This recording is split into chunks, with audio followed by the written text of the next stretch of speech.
봉독해 주신 히브리서 8장 7절에서 13절 말씀을 통해서 하나님의 새 언약 사랑 이런 제목으로 말씀을 전하도록 하겠습니다.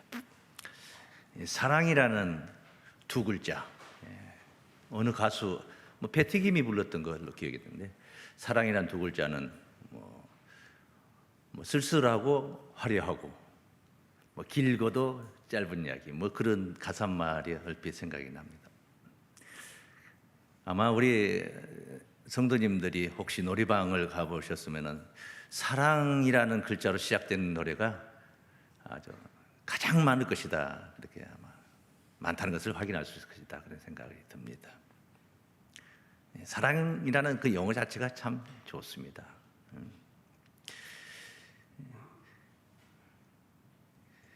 김세환이가 불렀던 노래 중에 사랑하는 마음이라는 노래 있습니다. 제가 청년 시절에 참 좋아했던 노래, 즐겨 불렀던 노래, 이성과 사귀면서 자주 그렇게 느꼈던 가사말, 사랑하는 마음보다 더 좋은 것은 없네, 사랑하는 마음보다 더 좋은 건 없다, 최고다, 그런 말씀. 사랑에 관한 이야기는 가요에 뿐만 아니라 우리 삶의 전 분야에 정말 빼놓을 수 없는, 인생을 성공적으로 행복하게 삶을 영위하고자 하는 모든 사람들에게 정말 꼭 필요한 그런 덕목이 아닐까 그런 생각이 들어집니다. 그럴진데 하나님의 백성들에게 사랑이란 어떻겠습니까?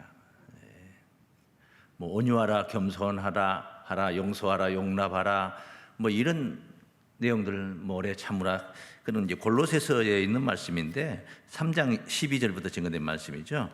너희는 하나님의 택하신 거룩하고 사랑하신 자처럼, 우리가 하나님께로 택함을 받았다면 말이에요, 긍휼과 자비와 겸손과 온유와 오래 참음을 옷 입고, 항상 그것을 옷 입고, 이 말은 항상 그것을 안고 그런 마음으로, 그런 정신으로, 의식으로 살아야 된다는. 누가 네게 혐의가 있거든 서로 용납하여 피차 용서하되 주께서 너희를 용서하신 것 같이 너희도 그리하고, 이 모든 것 위에 사랑을 더하라 그래요. 겸손 위에다도 사랑을 더하고, 온유 위에다도 사랑을 더하고, 긍휼 위에다도 사랑을 더하고. 불쌍한 마음을 가졌는데 사랑하는 마음이 아니라 그냥 불쌍하게 여기는 거, 사랑하는 마음을 그 위에 항상 얹어야 된다는 거예요. 그리고 나서 이는 온전하게 매는 띠니라. 이 사랑이라는 건 그런 것입니다.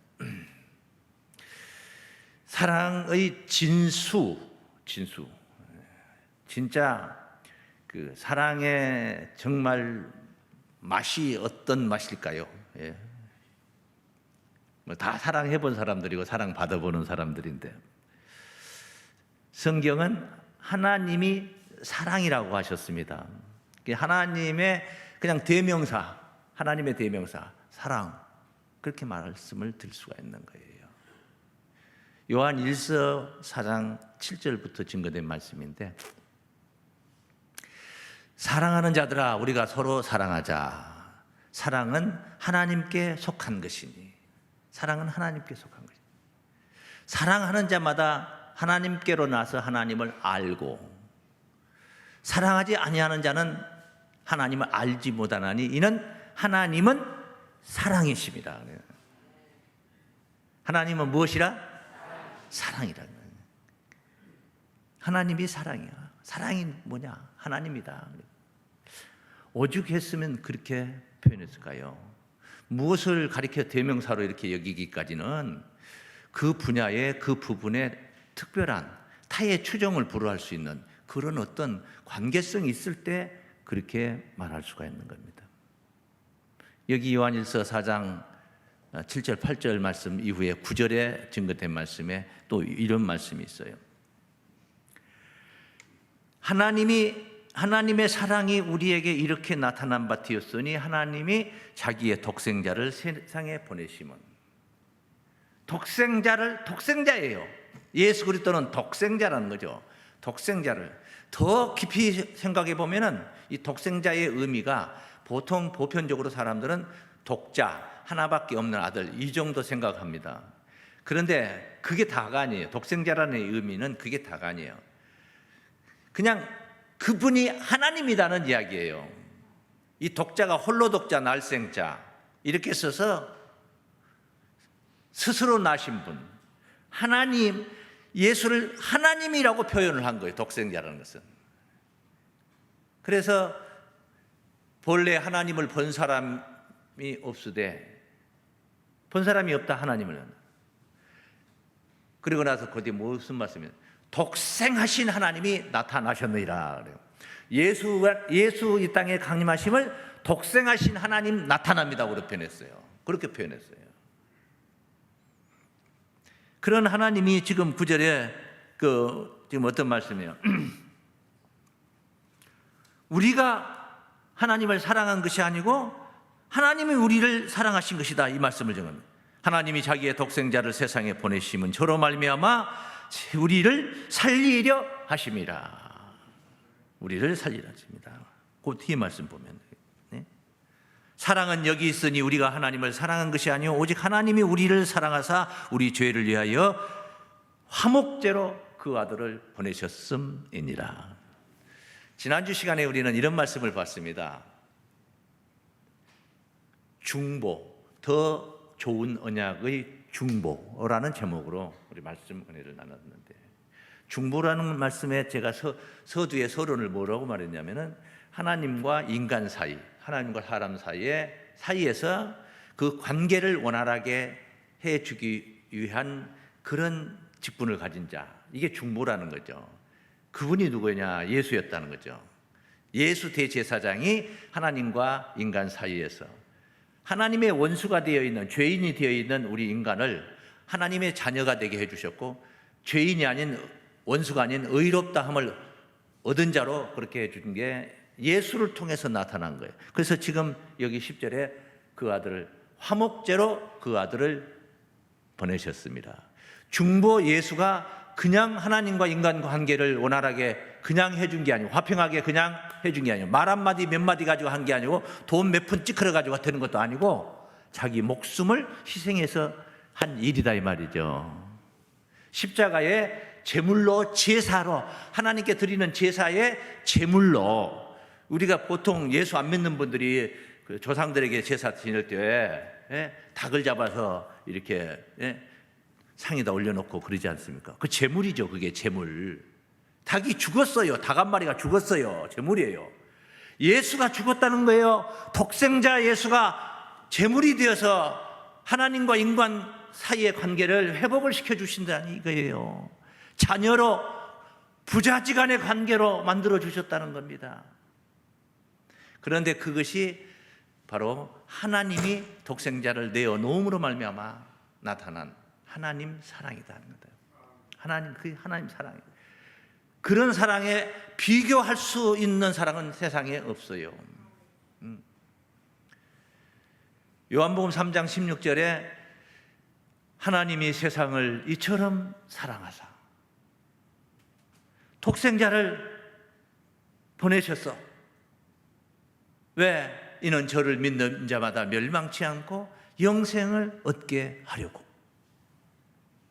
세상을 이처럼 사랑하사, 교회를 이처럼 사랑하고, 당신의 아들들을 사랑하고, 당신의 일가 친지들을 사랑하고, 자기 친구를 사랑하고, 보편적인 이제 그렇게 되어 범위가 이제 넓어져 가는 거죠. 확장되어 가는 거죠. 확대되어 가는 거죠.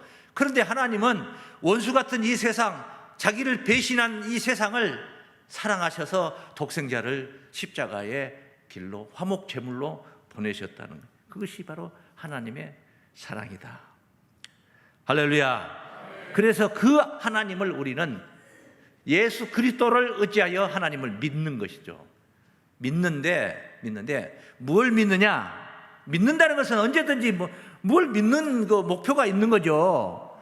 대상이 있는 거예요. 당신은 믿습니까? 예, 믿습니다. 뭘 믿습니까? 아니요, 그냥 믿어요. 그건 있을 수 없는 거예요. 말이 성립이 안 되는 거예요. 왜? 어불성설이라는 게 그냥 있는 게 아니에요. 예? 우리는 하나님을 믿는데 뭘 믿느냐? 예수를 믿으면은 하나님을 더 큰 범위로 한다면 하나님을 믿으면은 구원받는다는 거예요. 하나님을 믿으면 뭐 받는다? 구원받는다. 어떻게 그런 사고방식을 가지고 하나님을 믿느냐? 누가 묻는다면은 하나님이 그렇게 약속하셨어. 자기를 믿으면 구원받는다고. 멸망하지 않고 영생한다. 구원받는다. 하나님을 믿으면은. 그러니까 하나님을 믿는다는 것은 그냥 글자 세자를 믿는 게 아니에요. 글자 세자를 믿는 게 아니고 하나님의 구원하시겠다는 약속을 믿는 거예요. 구원하시겠다는 약속을 믿는 게, 그걸 가리켜서 우리는 신앙이라고 하거든요. 신앙. 하나님을 향한 신앙.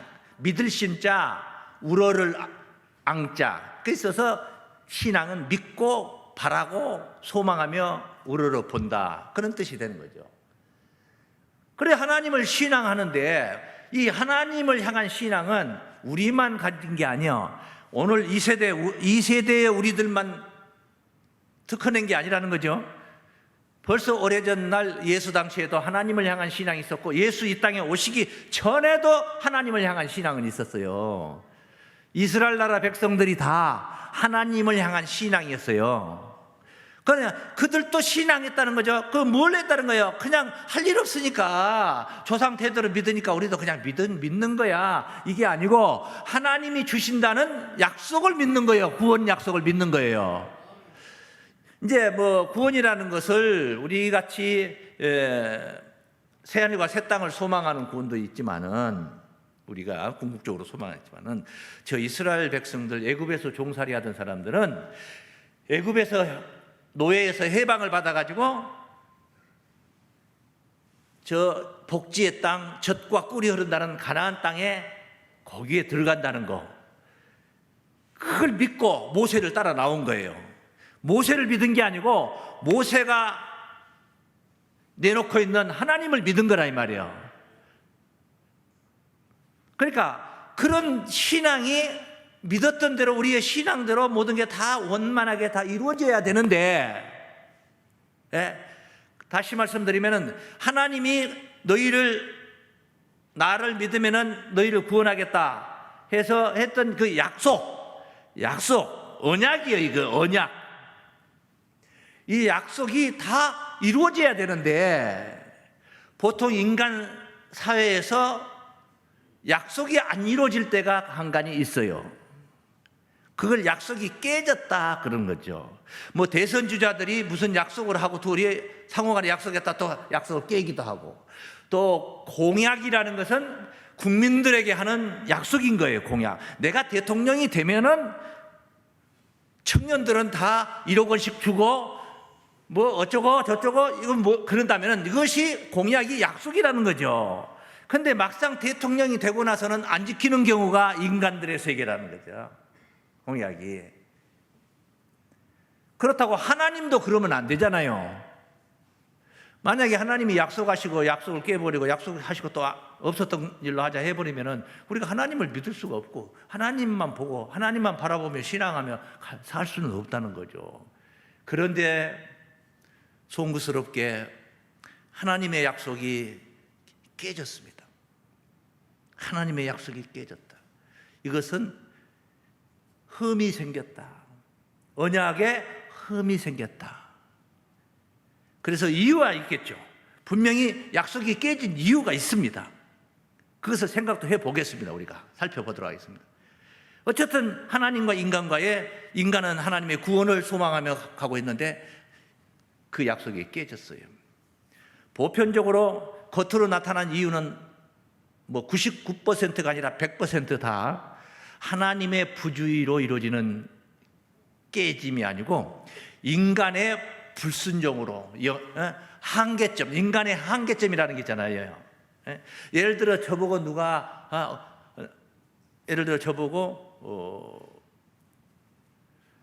뭐 몇조 원의 현금을 뭐 이렇게 내놓으라 한다면은 난 그걸 못 한다는 거죠.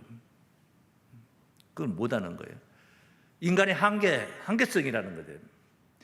하나님과 인간과의 약속이, 인간이 소망했던 구원이 안 이루어지고 깨져버린 거예요. 약속이 깨져버리고 언약이 깨져버린 거예요. 그것은 전적으로 인간의 분명한 잘못이 있기 때문에 그래요. 이것을 성경은 뭘로 표현했냐면 불순종, 그리고 세 글자로 표현했습니다. 불순종. 애굽에서 가나안 땅을 가겠다고 모세를 통해서 하나님이 약속한 그 약속만 믿고 나왔던 사람들이 여호수아와 갈렙 60만 명 전체를 다 합하면 200만에 이르는 사람들이 왔는데 60만 장정이 2명 빼놓고 나머지는 다 광야에서 엎어지고 가나안 땅을 못 들어갔어요. 나올 때 그 약속을 믿고 나왔는데 엎어져 죽었어. 광야에서 죽고 가나안을 못 들어갔어. 그 이유는 세 글자 불순종 때문에 못 들어간 겁니다. 그냥 약속이 안 이루어진 거죠. 약속이 안 이루어진 거죠. 약속이 깨진 겁니다. 누가 잘못해서 되었든 간에 우리가 뭐 개 추린다는 말이죠. 무슨 개 해가지고 세상 사람들은 그렇게 돈을 한 달에 얼마씩 이렇게 내가지고 나중에 누가 몇 월달에는 누가 타고 몇 월달에는 누가 타고 옛날 우리 언니 오빠들 보면은 그렇게 하시더라고 다들. 예? 그런데 걔가 깨졌어. 근데 이번 달에 내가 탈 차례인데 깨졌어. 이유가 있겠죠. 개주가 도망을 가버린 경우가 있고 그 다음에 개 먼저 타먹은 사람이 돈을 아예 안 내놔가지고 자금이 안 들어와가지고 없어서 못 주는 경우도 있고 뭐. 어쨌든 깨진 건 깨진 거예요. 깨진 건 깨진 거예요. 하나님과 인간과의 약속도 깨진 건 깨진 거란 말이에요. 만약에 깨졌다면은 그 이야기를 오늘 본문에서 하고 있어. 그게 안 깨지면은 약속이 첫 언약이라고 하는 거죠. 성경에 명시되기는 이제 첫 언약이라고 그래요. 왜? 최초로 한 언약이니까 첫 언약이 되는 거죠. 그 첫 언약이 깨지지 않았다면은 두 번째 언약을 새로 세울 필요가 없단 말이죠. 예? 내가 처음으로 샀던 신발이 헤어지지도 않고 평생 신어도 항상 새 것처럼 광채나고 빛나면은 새 신발을 살 필요가 없는 거죠. 근데 새 것이 다 찢어지고 낡아지고 했어요. 바닥이 다 벙커나서 이제 그럼 어떻게 해요? 새 신발을 사게 되는 거죠. 하나님의 약속도 첫 언약이 깨져버린 거예요. 그러니까 첫 언약이 깨지니까 새 언약을 다시 하게 될 필요성이 있게 되는 거예요. 이런 이야기를 오늘 본문에 지금 다루고 있는데 첫 언약은 뭐고 새 언약은 뭐냐 이렇게 이제 보는 거예요. 그러니까 꼭 예수를 믿어야 구원받는다고 하나님이 하신 건 아니에요. 예수 믿어야 구원받는다는 이야기는 방금 읽었던 요한복음 3장 16절에서부터 시작된 거예요. 거기서부터 시작이 된 거예요. 그럼 그 전에는 어떻게 해야 돼야 하나님이 가지고 계신 구원을 받을 수 있었냐? 하나님의 법을 지키면 구원을 받는 거예요. 예수를 믿으면이 아니고 그 예수가 없던 시절에는 그럼 어떻게 구원받느냐? 그러니까 없던 시절에 하나님의 약속이 뭐였냐? 언약이 뭐였냐? 하나님의 법을 지키는 것. 율법을 지켜서 구원받아. 그러니까 이것은 곧 뭐냐면은 우리는 법을 지켜서 구원받는 이런 프로그램 속에서 지금 구원의 길을 가고 있는 게 아니고 우리는 예수를 믿음으로 구원을 받는 거예요. 그러니까 예수를 믿음으로 받는 구원 이전에 뭐가 있었느냐면은 하나님의 법을 지킴으로 구원을 받는다는 거예요. 그러니까 이거는 뭐냐면 지키면서 구원받는다는 건 뭐냐면 죄를 안 지어가지고 구원을 받는 거예요. 죄를 지킨다는 것은 하나님의 법을 지킨다는 것은 뭐예요? 죄를 안 짓는다는 거예요. 이해가 되십니까? 그러니까 죄를 안 지으니까 죄인이 아니야. 죄인이 아니니까 의인이에요. 옳은 사람이다 이 말이에요. 그렇게 해서 구원이 이루어지는 거예요. 그게 첫 언약이요. 근데 첫 언약이 깨졌다는 거예요. 제가 지금 이야기하는 건 왜 깨졌냐? 하나님이 깨버린 게 아니고 법을 지켜야 되는데 법을 안 지키는 거예요. 백성들이. 예? 법을 안 지키니까 하나님이 주겠다는 구원을 못 주는 거예요. 못 주는 거예요. 그러니까 이것이 어느 한 세대에 사는 사람들에게만 국한된 이야기가 아니고 4,000년 전에 산 사람도 그러고 3,000년 전에 산 사람도 그러고 2,000년 전에 산 사람도 그러고 계속 법을 못 지켜 단 한 사람도 구원을 못 받고 있다. 이거 쉽게 말하면은 법을 지켜서 구원을 받아야 되는데 그럼 그 약속이 있으나 마나 아니요? 그 언약이 있으나 마나죠. 언약 그 구원 받을 길이 없으니까 그래서 깨진 거예요. 깨졌다. 그 원인이 누구냐? 법을 안 지킨 사람에게 있다. 이제 그런 이야기가 되는 거예요. 이거 이제 히브리서 3장 17절, 18절 말씀에 보면은 하나님이 누구에게 맹세하사 그의 안식에 들어오지 못하리라 하셨느뇨. 안식에 들어오지 못하리 구원. 곧 순종치 아니하던 자에게가 아니냐. 순종은 불순종이라 이거지. 이로보건대 저희가 믿지 아니함으로 능히 들어가지 못한 것이라. 하나님을 그냥 불순종도 어디에서 오느냐? 하나님을 안 믿음에서 시작됐다. 그러니까 하나님을 진짜 믿었더라면 순종했을 텐데 이런 논리가 이제 성립이 되는데, 여러 가지 겉으로 나타난 논리는 여러 가지로 다양하게 표현할 수가 있습니다. 겉으로 나타나는, 사실은 답은 하나 있는데 그렇게 여러 가지로 생각을 하게 되고, 그러다 보니까 해석이 달라지고 해석이 분분해지고, 그러다 보니까 나뉘어지다 보니까 교권도 나눠지고 교단도 나눠지고 교회도 나눠지고, 저쪽 목사님이 해석한 말씀이 틀리고 이쪽 목사님이 해석한 말씀이 달라져 버리는 거예요. 그 답은 하나예요 원래. 그런데 속에 있는 답은 하나인데 겉에 있는 답만 가지고, 겉으로 보이는 것만 가지고 판단을 하다 보니까 그렇게 되는 거예요. 그러니 목자가 얼마나 중요하냐, 설교를 핵심을 꿰뚫어서 알려줘야 되느냐, 아주 중요한 정말 성직이다. 저는 이렇게 생각을 합니다. 정말 중요하다 생각. 자, 그래 이제 한번 봅니다. 오늘 본문을 7절. 저 첫 언약이 무흠하였다면 이 말은 흠이 없었더라면, 그런 말이에요. 둘째 것을 요구할 일이 없었으려니와.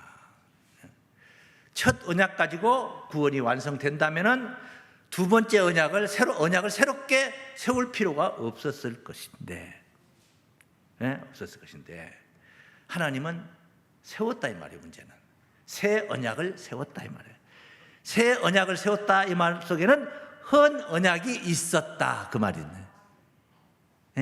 그리고 그 헌 언약은 흠이 있었다 그런 뜻이에요. 그렇지 않고는 새 언약을 세울 필요가 없으니까. 저희를 허물하여 일렀으되 주께서 가라사대 볼지어다 날이 이르리니 내가 이스라엘 집과 유다 집으로 새 언약을 세우리라. 하나님께서 세우리라. 사실 이 말씀은 에레미야 31장 31절부터 징긋된 말씀을 인용을 하는 거예요. 구약 성서에 했던 내용을 인용했는데, 시간 관계상 제가 그런 말씀들을 안 찾아가는 거예요. 똑같은 말씀이니까. 그때 세웠던 것이다.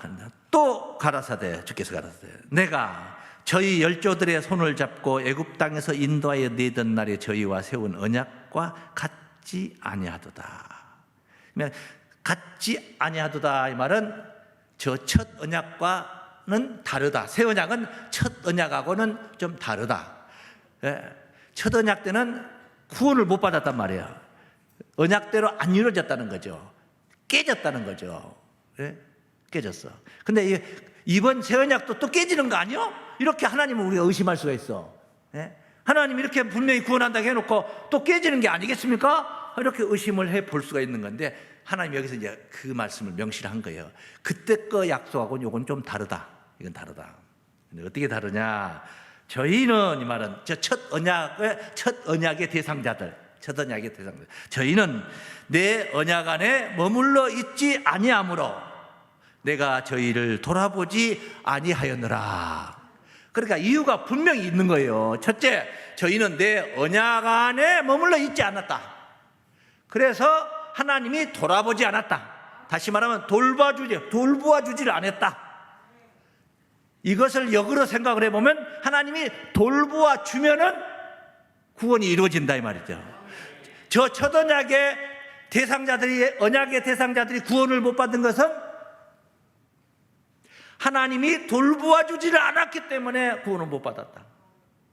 근데 왜 돌봐 주질 않았느냐? 이유는 뭐냐?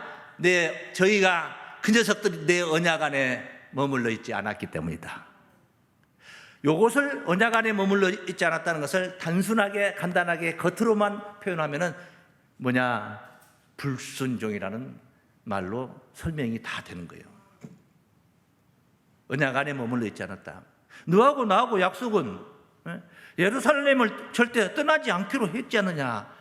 이거 이제 수요 예배 시간에 제가 다윗 이야기 설교를 하면서 지금 증거하고 있는 내용 중에 앞으로 또 제가 증거할 내용인데, 시므이라는 인간이 있었어요. 다윗을 대적했던. 이 사람 벌칙이 뭐냐면 예루살렘을 벗어나면 안 되는 거예요. 이게 약속이에요, 약속. 근데 이 사람이 망각을 하고 잠깐 뭐 벗어나려고 그런 게 아니라 뭐 급한 일이 있어서 예루살렘을 벗어나요. 언약 안에 있지 못하고 벗어나 버린 약속을 안 지킨 거예요. 그래서 죽게 되는 이야기인데, 그런 이야기인데, 언약 안에 있다는 말씀의 의미는 굉장히 중요합니다. 있다 없다. 보통 우리는 네가 내 말을 안 들어서 안 지켰어, 너하고 나하고 약속을 해놓은 게 있는데 그것을 안 지켰기 때문에, 이렇게 겉으로 우리가 생각하지만,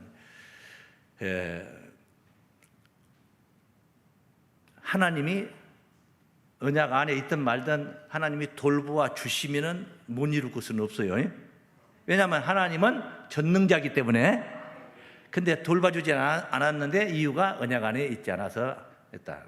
근데 이런 겁니다. 제가 가장 이게 절묘한 것 같아서 그 비유를 쓰는데, 이 사람이 내한테 지난번에 500만 원을 빌려갔어요. 500만 원을 빌려가면서 몇 달 후에 갚겠다고 했는데 이걸 못 갚았어.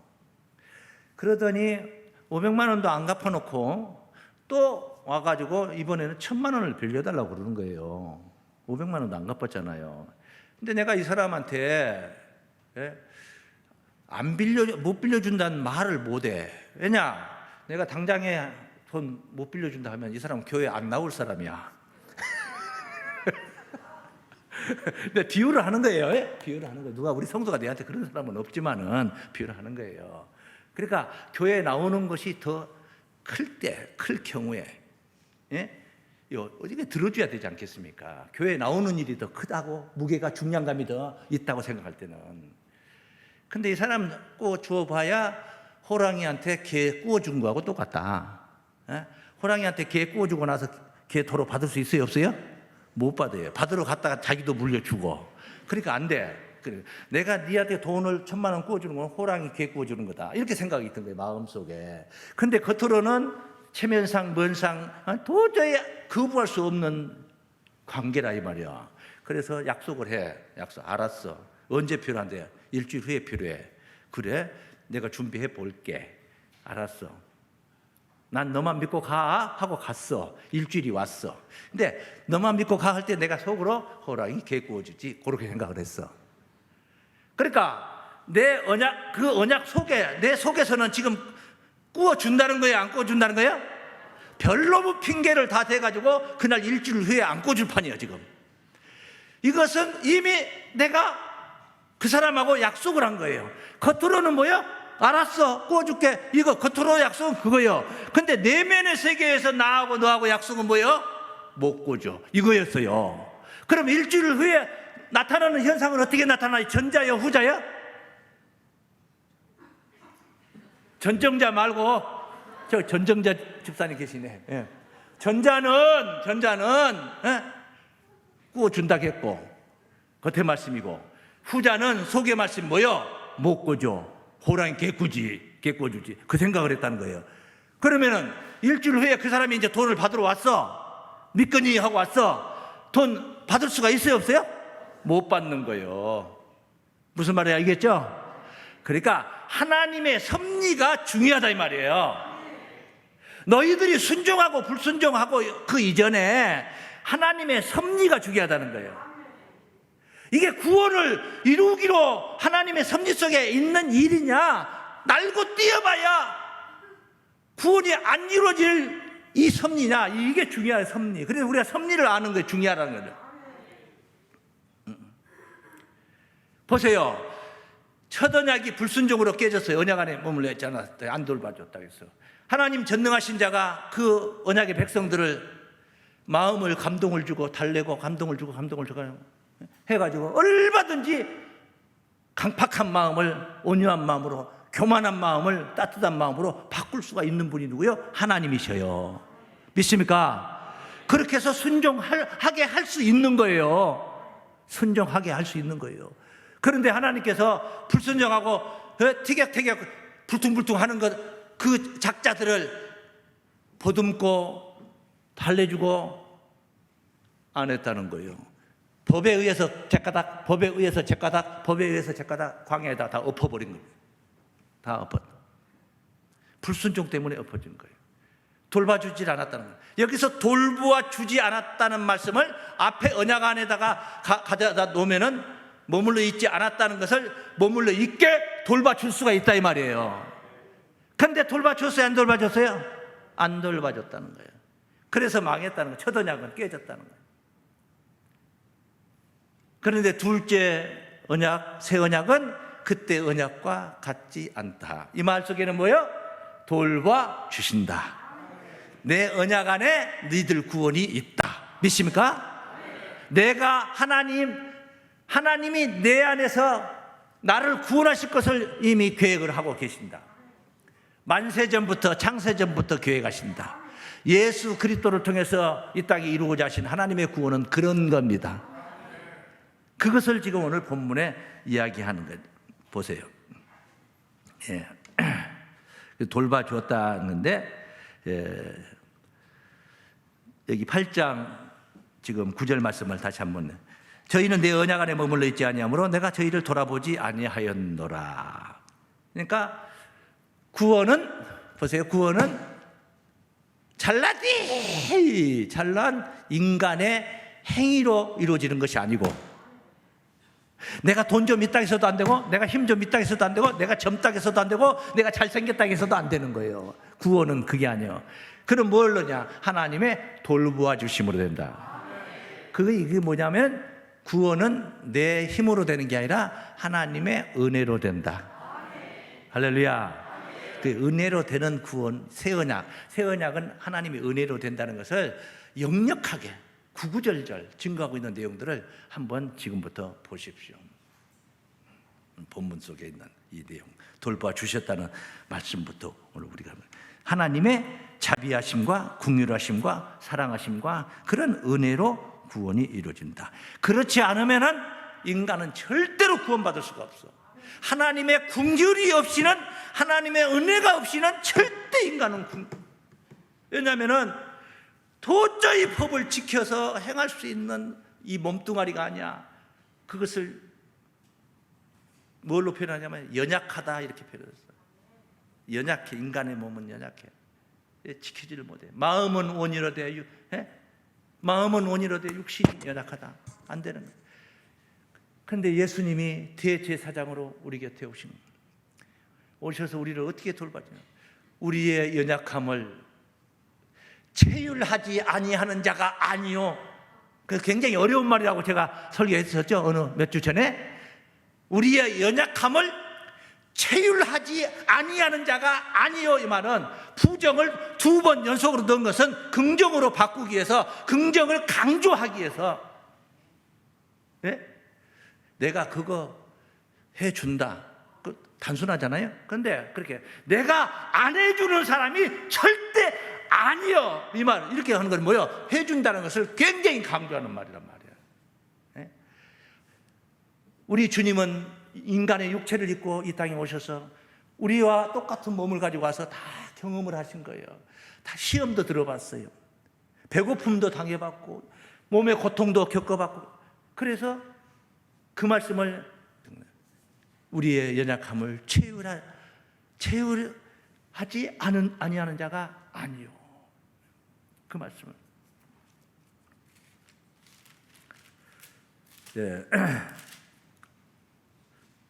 그러므로 저가 범사의 형제들과 같이 됨 마땅하도다. 이는 하나님의 이 일에 자비하고 충성된 대제사장이 되어 백성의 죄를 구원하려 하심이라.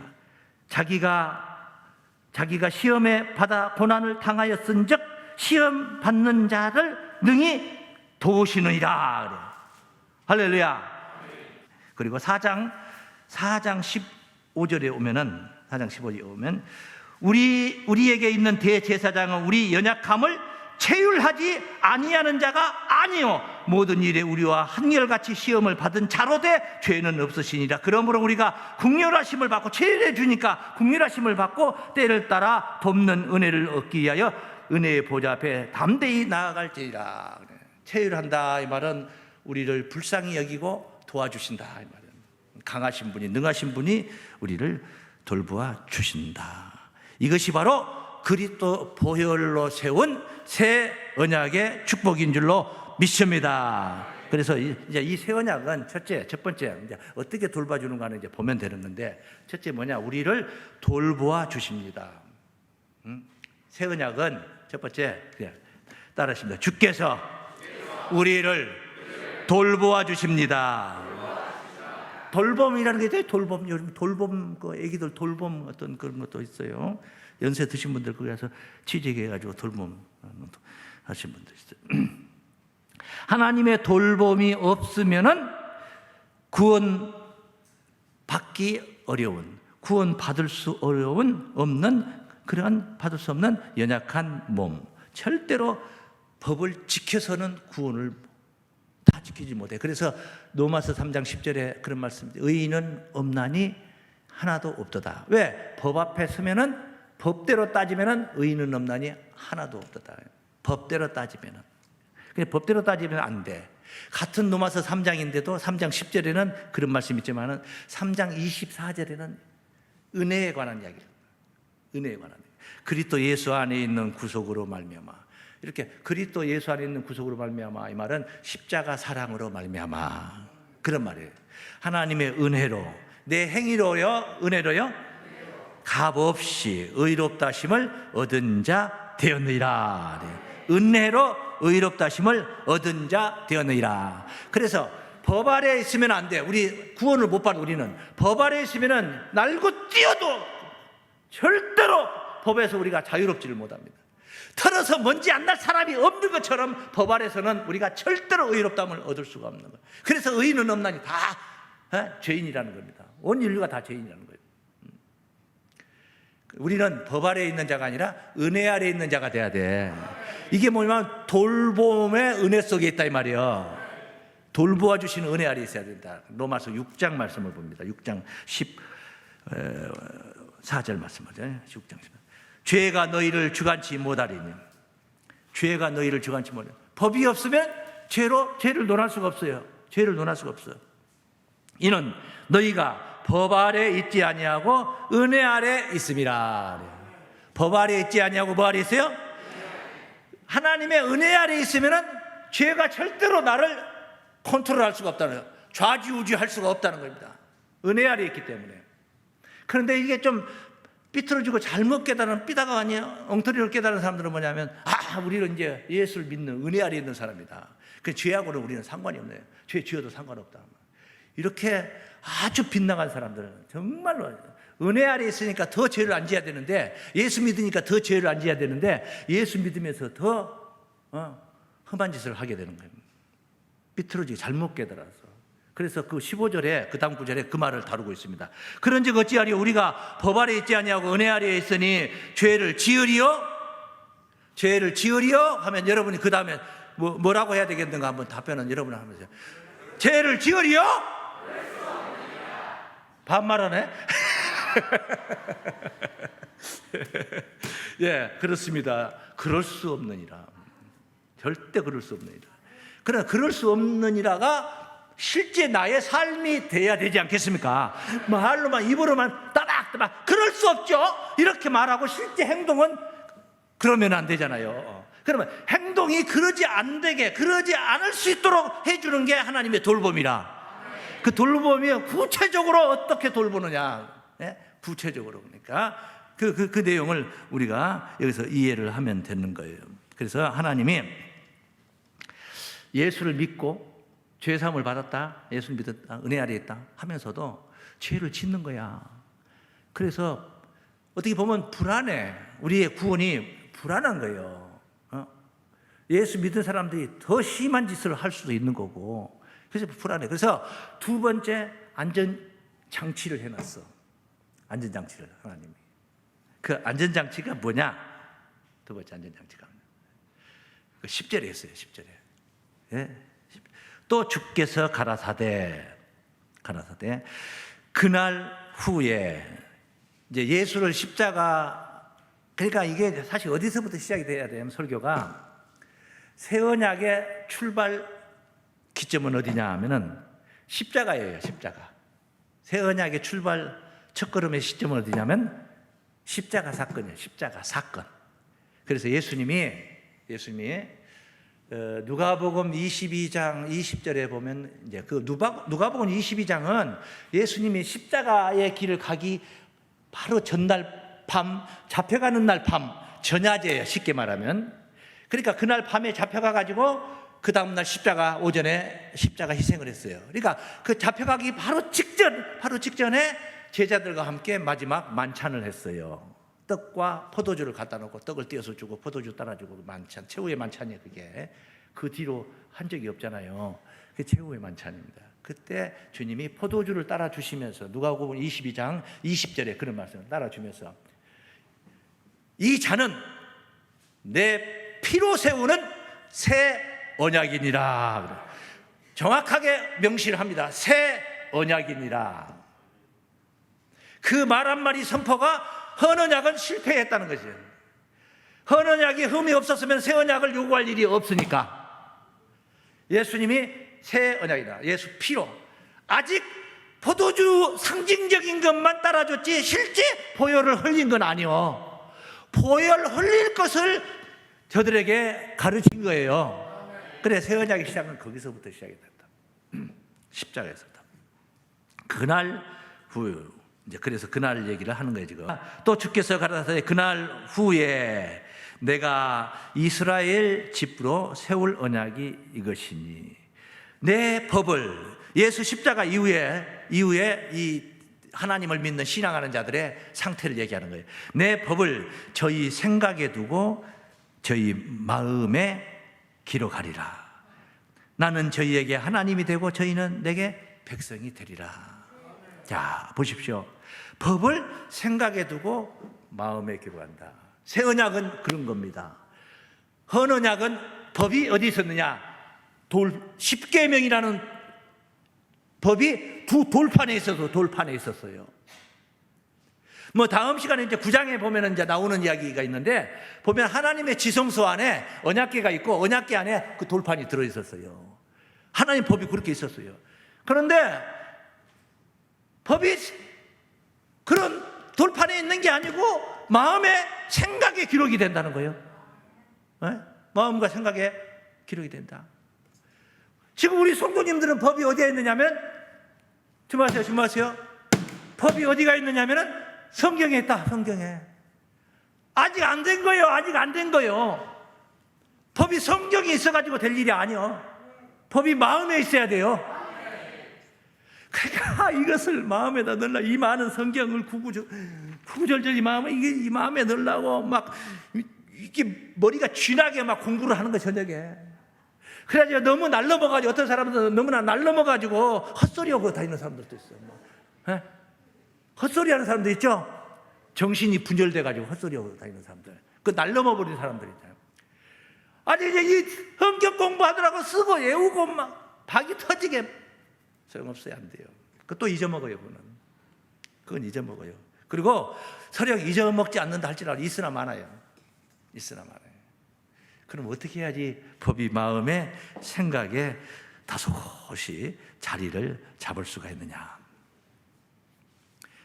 깨닫고 은혜를, 그게 은혜가 돼야 됩니다. 은혜가 돼야 돼요. 제가 하는 설교를 그대로 그냥 하려고 하는 사람들이 있어요. 후배 목사님들이나 뭐 이런 분들 보면 그대로 하려고 하는 사람들이 있어요. 근데 그거보다 더 먼저 생겨드는 것은 자꾸 들어서 내가 그냥 은혜가 돼야 되는 거예요. 은혜 되지 않는 것을 그냥 뭐처럼 그냥 읽고 써가지고 와서 읽고 하는 거, 그 생명력이 없어요. 그리고 그렇게 하기까지 계속 담아놔야 되는데 자꾸 잊어먹고 생각 안 나버려요.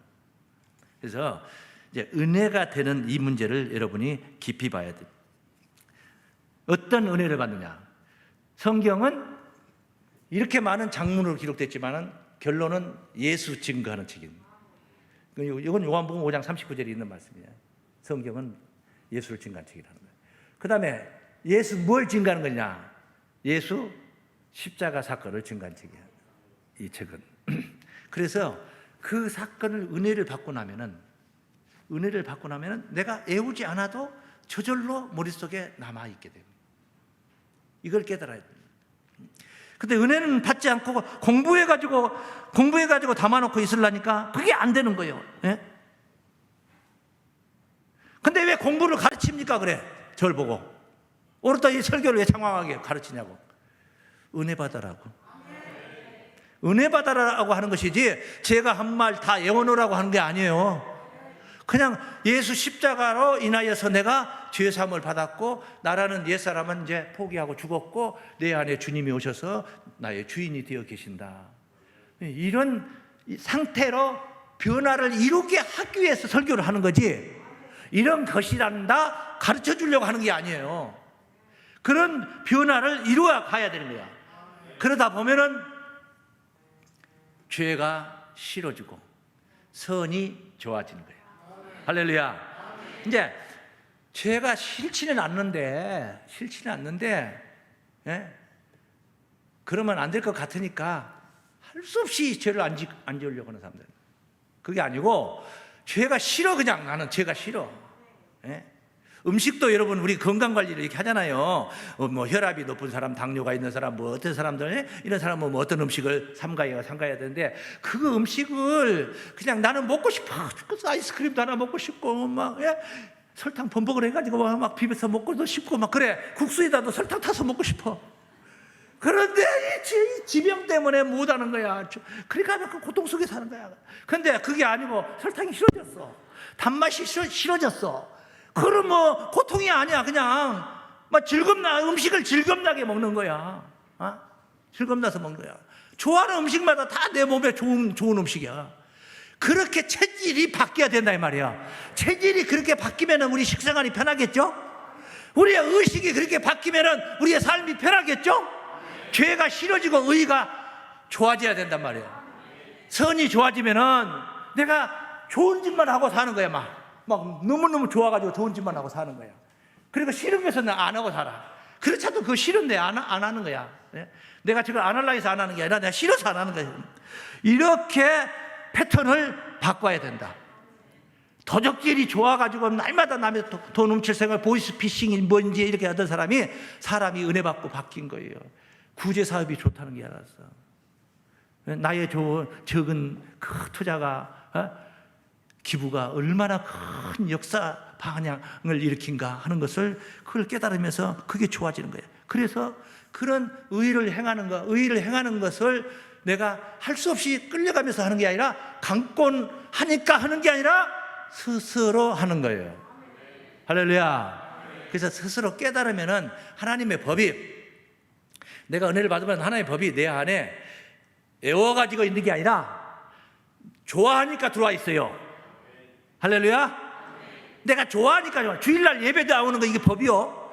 주일날 예배 나오는 거 법이란 말이에요. 우리 이게 교단 헌법의 법이라 이 말이 이런 게. 그런데 이게 뭐 교단 헌법 집사가 돼가지고 예배 안 드리면 안 될 것 같으니까 주일날 그냥 끌려서 나오는, 그 얼마나 고통스러운 예배 생활입니까? 그게 아니고 내가 좋아가지고 예배가 좋아서 그래서 나오는 사람들은, 그거는 어느 한 부분을 얘기한 건데 모든 일상이 그렇게 우리가 변화를 이루어가는 거예요. 지난주에 그랬죠. 하루아침에 한 입에 다 배부르려고 하지 말고 점진적으로 이루어간다고 그랬죠. 한 가지씩 이런. 지난번에 비유했던 게 뭐예요? 맨날 예배 시작하고 나서 늦게 들어온 사람들 변화받고 10분 전에 와서 기도한다는 비유를 제가 했던 기억이 나는 기억하는데 여러분 기억 안 나죠? 은혜를 못 받아서 그런 거예요.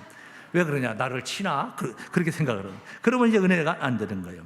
그래서 두 번째는 하나님의 법이 마음에 있게 합니다. 다 함께 하나님의 법이 마음에 있게 합니다. 아주 중요한 의미입니다. 의식화됐다 이 말이에요. 하나님의 법이 의식화되었다. 예? 뭐 하나님의 법이 뭐 못된 법이 아니잖아요. 거룩한 법이잖아요. 다 들어보면 다 선한 법이잖아요. 예? 부모를 공경하라. 얼마나 귀한 법입니까? 도적질 하지 말라. 얼마나 귀한 겁니까? 도적놈한테는 그 법이 아주 죽을 지경이지. 도적질 하지 말라고 하니 한 장을 노릇이지. 나보고 살지 말라는 소리하고 굶어 죽으라 소리하고 똑같은 거지. 도적놈의 입장에서는 그런 거잖아요. 근데 사람이 바뀌고 나서 우리 여러분 같은 사람에게 도적질 하지 말라. 그게 뭐 힘든 법입니까? 내 안에 의식과 나는 땀 흘려서 내가 흘린 땀의 열매를 좋아하고 나는 그걸 먹고 살고 싶지 절대 불로소득 이런 거 원치 않는다, 일확천금을 원치 않는다 하는 의식을 여러분이 가졌다면 제가 도적질하지 말라 소리가 그게 무슨 무거운 멍해가 되겠냐고. 우리에게 의식화 되어버리면 너무너무 좋은 법이라도 더더구나. 성경에 안 좋은 게 하나도 없어. 다 좋은 것만 있어. 예를 들어서 교회를 다니려면 헌금을 한 달에 1억 원씩 꼭 해야 된다 하는 법이 만약에 있다면 이건 죽을 지경이지 정말로. 그런 법은 없어요. 그런 악법이지. 그런 거는 다 악법이지. 형제를 사랑하라, 이웃을 사랑하라, 다 이런 선한 의로운 법만 있는 거예요. 의식화되면은 사람이 변화돼서 내 행위 자체가 변화를 이루게 되는 거예요. 할렐루야. 그래서 법이 마음에 있어서 마음에 있다는 걸 의식화되었다. 그래서 내 마음대로 사는 것이 법대로 사는 삶의 결과를 가져오게 된다. 그게 바로 은혜가 준 엄청난 역사인 줄로 믿습니다. 그렇게 해서 하나님의 자녀로 거듭나는 거예요. 다시 태어나는 거예요. 하나님의 자녀로 다시 태어나는 걸 가리켜서 새 사람이 됐다. 그 새 사람이 되면은 죄를 짓지 않는 거예요. 왜 짓지 않냐? 죄가 싫어져 버렸어요. 도적질 하지 않아. 도적질이 싫어져 버렸어. 오히려 약한 사람들을 도와주고 싶은 마음이 더 앞서. 그게 훨씬 더 앞서. 그걸 내가 더 좋아해. 그러니까 아주 중요한 의미잖아요. 그렇게 하나님의 은혜가 내 마음속에 생명의 씨가 되어 있는 거예요. 생명의 씨. 요한일서 3장 9절 말씀입니다. 요한일서 3장 9절. 하나님께로 난 자마다 죄를 짓지 아니하나니. 하나님께로 난 자는 누구예요? 하나님 아들이지. 그렇죠? 이는 하나님의 씨가 그 속에 거하며 저도 범죄치 못하는 것은 하나님께로 났습니다. 하나님의 씨가 그 안에 거합니다. 씨가 뭔데? 은혜요. 근데 내 안에 하나님의 은혜가 항상 충만한 가운데 있어. 예수가 오신 게 뭐대로 오셨어요? 말씀이 육신이 되어 우리 가운데 거하시며 우리가 그 영광을 보니 아버지의 독생자의 영광이요. 보니까 은혜와 진리가 충만하더라. 그래요. 예수 속에는 은혜와 진리가 충만하더라. 근데 그거 예수가 아니라 나도 은혜와 진리가 충만하더라가 돼야 되는 거예요. 그게 하나님 아들이요. 그 은혜가 씨라니까. 은혜가 씨. 그 은혜가 돌봐주는 그런 역할을 하는 거예요. 그 은혜가 돌봐준 거 아닙니까? 도적질 싫어지게 만들었어. 뭐가? 은혜가 돌봐주는 겁니다. 십자가 사랑의 은혜인 거예요. 요한일서 5장입니다. 18절입니다. 하나님께로서 난 자마다 범죄치 아니하는 줄을 우리가 아노라. 하나님께로서 나신 자가 저를 지키심에 악한 자가 저를 만지지도 못하느니라. 그리스도께서 내 안에 오셔서 나의 주인이 되어 계시는 거예요. 예수가 내 안에 와서 통파하고 살고 계시는 거예요. 그러니까 나를 지키시는 거예요. 그런 가운데 나를 지키시는 거예요. 절대 은혜가 지킴이가 되어 계시기 때문에 악한 생각을 하질 않아. 이게 바로 새 언약의 축복입니다. 오늘 본문 11절 말씀입니다. 본문 11절. 또 각각 자기 나라 사람과 각각 자기 형제를 가리켜 이르기를 주를 알라 하지 아니할 것은 저희가 작은 자로부터 큰 자까지 다 나를 알미라. 하나님과 내가 하나가 되어버린 상태예요. 다 나를 알미라. 그렇게 성장해가 성숙해 가는 것입니다. 그런데 지금 현재 그렇게 변화됐는데 옛날에 내가 지었던 거 그거 옛날에 불의했던 거, 죄악되었던 거, 그것이 항상 전과자로 따라다니면은 보통 일이 아니잖아, 이게. 그거 달라붙어 있으면 그게 문제라. 그래서 그 문제까지도 깨끗하게 처리를 해 주시는 거예요. 만약에 옛날 전과 그걸 가지고 따지면은 베드로도 구원 못 받고 바울도 구원 못 받아요. 왜? 죄인 괴수거든. 바울이 얼마나 예수를 대적했던 사람이요. 예? 나는 최소한 바울처럼 죄 짓지는 않았어. 쉽게 말하면 그런 거요. 예? 바울은 엄청 어마무시하게 죄를 지은 사람이에요. 그거 옛날 전력이 다 따라다니면 어떻게 돼? 구원 못 받는 거지. 그래서 이 새 언약에는 이것도 명시를 해놨어. 12절 말씀에 내가 저희 불의를 긍휼히 여기고 내가 저희 불의를 어떻게 여기고 저희 죄를 다시 기억하지 아니하리라. 할렐루야. 불의를 다시 기억하지 아니하리라. 그래서 세 번째 마지막으로 새 언약은 죄와 불의를 다시 기억하지 않습니다. 시작. 죄와 불의를 다시 기억하지 않습니다. 예수 십자가 이후에는 그렇다는 거예요. 히브리서 10장 10절 말씀 읽겠습니다. 10절. 오직 그때는 죄를 위하여 한 영원한 제사를 드리시고 하나님 우편에 앉으사 그 후에 자기 원수들로 자기 발등상이 되게 하실 때까지 기다리시나니 저가 한 제물로 거룩하게 된 자들을 영원히 온전케 하셨느니라. 15절 말씀에 15절 말씀. 또한 성령이 우리에게 증가하시되 주께서 가라사대 그날 후로는 십자가 사건 이후로 저희와 세울 언약이 이것이라. 새 언약은 이런 것이다. 내 법을 저희 마음에 두고 저희 생각에 기록하리라 하신 후에 또 저희 죄와 저희 불법을 내가 다시 기억지 아니하리라 하셨으니 이것을 사하셨은즉 다 용서해 줬단 말이죠. 이것을 사하셨은즉 다시 죄를 위하여 제사 드릴 것이 없느니라. 할렐루야. 다시는 죄를 위해 제사 드릴 것이 없는 게 바로 새 언약이라. 새 언약. 그래서 오늘 새 언약은 이와 같이 돌보아 주시는 은혜다. 하나님의 법이 내 마음 안에 있게 해 주시는 법이다. 지난날의 불의와 죄를 다시는 기억하지 않는 법이다. 이 안에서 우리가 구원을 누리게 될 줄로 믿습니다. 새 언약을 따라가야 되겠습니까? 헌 언약을 따라가야 되겠습니까? 아직도 죄 타령하고 있는 사람들 다 헌을 약속에 붙잡혀 갇혀 있기 때문에 그런 거예요. 그건 날 가지고 새하여진 것입니다. 그런 헌 시작처럼 이제 벗어야 될 것이고 우리는 새 신발을 신는 거예요. 그게 13절 말씀에 새 언약이라 말씀하셨음에 첫 것은 낡아지게 하신 것이니 낡아지고 새하는 것은 없어져 가는 것이니라. 기도하겠습니다. 하나님 아버지, 새 언약 사랑 안에 있게 해주심을 감사합니다.